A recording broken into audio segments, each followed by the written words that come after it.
Han subido significativamente los delitos desde la pandemia, no hay duda. Los números en cuanto a ciberfraudes, que fue por ahí la modalidad que más creció desde marzo del 2020, tuvieron un crecimiento superior al 280% en el número relativo entre el 2020 y el 2021, y del 2021 al 2022 estamos con un crecimiento superior al 180%.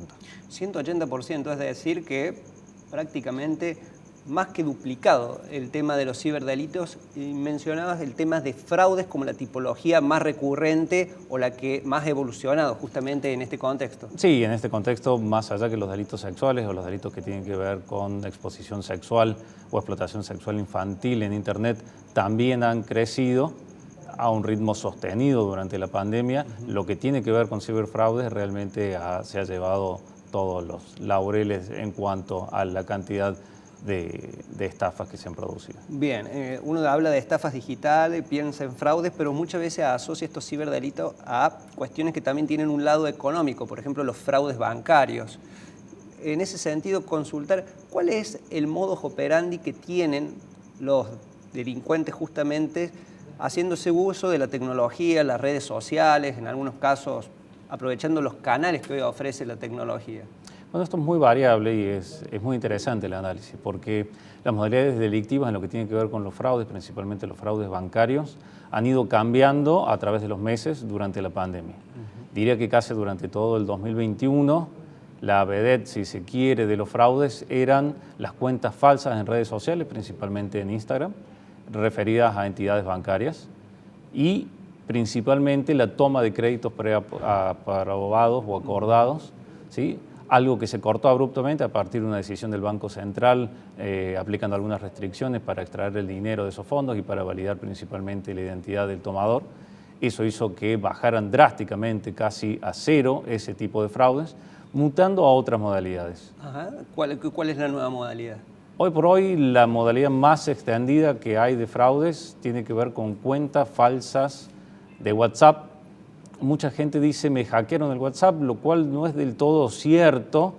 En realidad lo que sucede es que alguien toma los contactos de una persona, generalmente están entrando a través de algún correo electrónico falso, de Hotmail principalmente, y luego realiza, no llamados, pero sí en la mayoría de las veces envía mensajes de WhatsApp diciendo, hola, soy Sebastián Turelo, cambié mi número, este es mi nuevo número. Estoy vendiendo dólares a una cotización sensiblemente inferior a la oficial, y proponen una serie de medidas o de formas para pagar esos dólares, que siempre tiene que ver con alguna transferencia bancaria. Bueno, la verdad me gustaría recapitular porque está muy interesante este tema. En 2021 decías el tema de los fraudes bancarios con Instagram como protagonista, donde algunos se contactaban en nombre del banco para cometer alguna estafa, y ahora en 2022 el uso de WhatsApp, vamos a llamar entre comillas con una suplantación de identidad de algún conocido que pueda enviarnos un mensaje invitándonos a invertir o a prestarle plata y demás. ¿Cuáles son las consideraciones que debería tener una persona en materia de ciberseguridad para intentar justamente evitar o estar más protegido frente a esta situación? La regla en estos casos, increíblemente, es ser muy, pero muy desconfiado de todo en Internet, ¿sí? No todo lo que aparece en Internet es cierto, y mucho de lo que aparece en Internet es fácilmente no identificable o de alguna manera muy fácil de falsificar, ¿sí? Tanto como sea un perfil de Instagram como un perfil de WhatsApp. Entonces, si me aparece un número con una característica que no es de Córdoba, pero con una foto de Sebastián Turelo diciéndome que ha cambiado el número telefónico y me ofrece $1, supongamos al día de hoy, a 180 pesos, cuando sabemos que la cotización en el mercado no oficial está cerca de los 200 días antes del acuerdo con el FMI, incluso mucho más, bueno, es para desconfiar. Bien. Ahí podemos simplemente con un mensajito decir, Seba, mándame un audio para ver si sos vos. Y con eso descartamos definitivamente o confirmamos que Sebastián cambió su teléfono y que está vendiendo dólares muy baratos haciendo un mal negocio. Bueno, en primer medida entonces desconfiar de toda comunicación, más aún cuando ofrece, en este caso, en este ejemplo estamos diciendo, beneficios económicos rápidos y altos. Pero también hay casos donde se solicitan accesos o datos de acceso que mucha gente por telefónicamente, no solamente por la vía digital, se contactan como si fueran en nombre del banco y le solicitan las claves de acceso y después operan en su home banking a partir de esos datos. En ese sentido, ¿hay alguna recomendación particular? Sí, como les dije, esa fue la modalidad que estuvo extendida Claro. durante todo el 2021, Sí. que era esta cuestión de contactarse en nombre del banco, haciéndose pasar por el banco, y pedir datos de la cuenta de alguna manera engañosa, hacerte creer que estabas validando tus datos con un representante del banco y de esa forma en realidad se estaban quedando con tu usuario y contraseña o estaban blanqueando tu usuario y contraseña, con lo cual reiterar que nunca, jamás hay que entregar ninguna clave ni ningún código. Perfecto. Hay muchas víctimas Perfecto.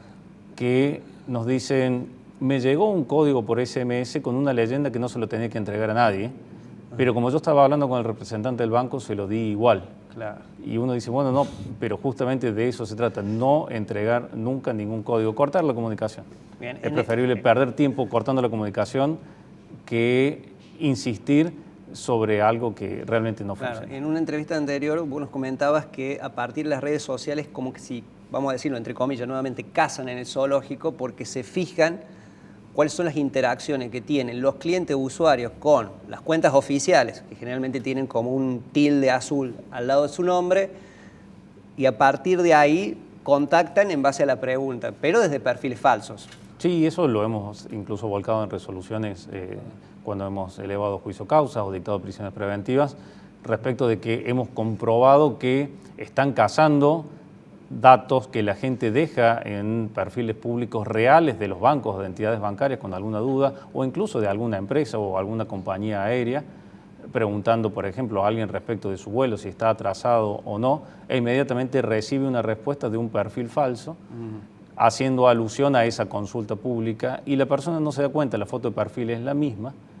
no se da cuenta que ya no está hablando con el perfil verificado y termina entregando. Y el ardid suele ser, para comprobar que es usted quien está queriendo realizar este trámite, yo le voy a enviar un código, le pido que me lo pase, y en realidad lo que están haciendo es recuperando contraseñas y demás. Muy bien, excelente. Es decir, desconfiar antes que nada, no entregar datos personales ni de acceso y en el caso de que tengamos alguna duda, verificar, hacer como un control cruzado para ver si efectivamente la persona o la organización se está comunicando con nosotros. Pero también, Franco, hubo filtraciones de datos cuando se hackea una plataforma, un marketplace, un home banking. En ese sentido, ¿hay alguna recomendación cuando sucede este hecho y somos usuarios de estos, digamos, de estos ámbitos? La primera recomendación es cambiar la contraseña. Cambiar ¿sí? la contraseña. Sí, cambiar la contraseña es una recomendación fundamental, cambiarla periódicamente, no esperar a que haya una filtración de datos, sino cambiarla periódicamente, no utilizar contraseñas fáciles si se quiere.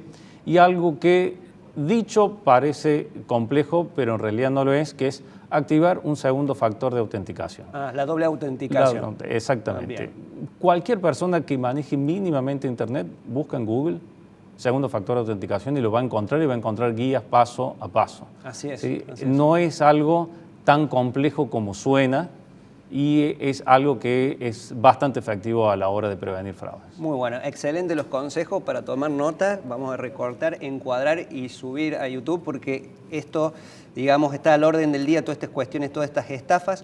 Pero vamos a suponer una situación y ya nos queda poco tiempo, así que te pido que seas conciso en esto. Si soy víctima de alguno de estos tipos de fraudes o estafas, ¿cuándo tengo que recurrir al Ministerio Público Fiscal y cómo hacer la denuncia? Los pasos básicos. Siempre que uno se considere víctima de un delito, tiene que recurrir a la unidad judicial más cercana a su domicilio. ¿sí? Uno incluso eso lo puede corroborar en la propia página oficial del Ministerio Público Fiscal, donde están las unidades judiciales que atienden las 24 horas del día, los 365 días del año, y eso es muy importante saberlo. Bien, También se puede ir a tribunales, pero tiene un horario más acotado. Okay. ¿sí? O sea, buscamos la página del Ministerio Público Fiscal y a partir de allí la unidad más cercana, nos acercamos, hacemos la denuncia. Exactamente. Lo recomendable, por supuesto, siempre hay que identificarse con el documento nacional de identidad y es recomendable, por supuesto, tener la mayor cantidad de datos que permitan individualizar la transacción, sea el chat o lo que fuere con quien se hacía pasar por un representante del banco o un amigo que cambió el número, los datos de la cuenta de destino y demás. Resúmenes bancarios. Bien, un buen dato porque algunos a veces por miedo borran las conversaciones, en este caso cortar el contacto, lo que decía ahí al inicio, pero mantener la conversación porque sirve como prueba y como mecanismo de rastreo. Exactamente, después. No borrar nada. Bien, y la última pregunta tiene que ver con algo que incluso pasó por acá el presidente de la Comisión Nacional de Valores y mostró preocupación por el crecimiento que están teniendo los esquemas de estafas piramidales y también los sistemas Ponzi en el ámbito digital. Previo a este programa, el doctor Pinkney nos hace una aclaración que esto no es propio del ámbito digital, sino que ahora se ha trasladado esta modalidad fraudulenta al ámbito digital. Exactamente. Estos sistemas de captación piramidales han existido desde hace 100 años prácticamente, desde que este señor Carlo Ponzi los inventó, los popularizó por lo menos, pero lo cierto es que ahora se utilizan muchas más herramientas digitales para promocionar este tipo de sistemas. Ahora, ¿y ahí vemos la imagen de una pirámide y el esquema Ponzi, pero qué características generales tiene, como una breve referencia, y qué señales puede tomar una persona para no ser víctima justamente de estas estafas? Dos cuestiones muy sencillas. Primero, un altísimo rendimiento, un rendimiento que no existe en el mercado. ¿Sí? Si alguien ofrece, como se ha visto en algunos casos que han salido en los medios, hasta un 3 o 4% de ganancia diaria en dólares, eso es algo que no hay prácticamente ningún negocio lícito ni ilícito que tenga un rendimiento tan alto. Y segundo, además de ese alto rendimiento, la necesidad de que para entrar, además de invertir una cierta cantidad de dinero, hay que traer a otras personas. ¿Sí? Siempre la captación es... Captación de clientes. Claro, usted tiene que venir, pero además tiene que traer 10 personas más para que esto funcione.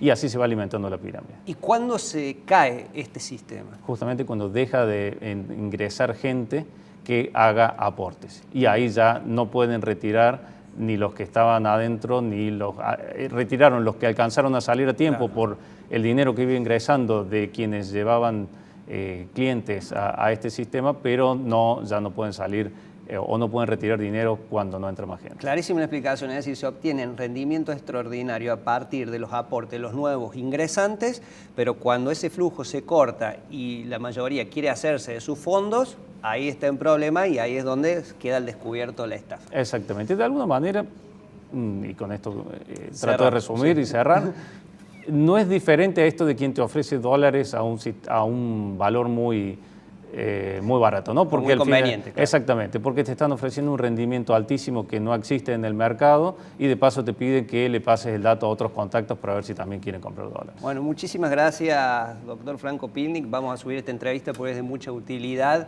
y seguramente seguimos en contacto porque va evolucionando la tecnología, los negocios y también las modalidades delictivas. Seguro que sí, gracias a ustedes.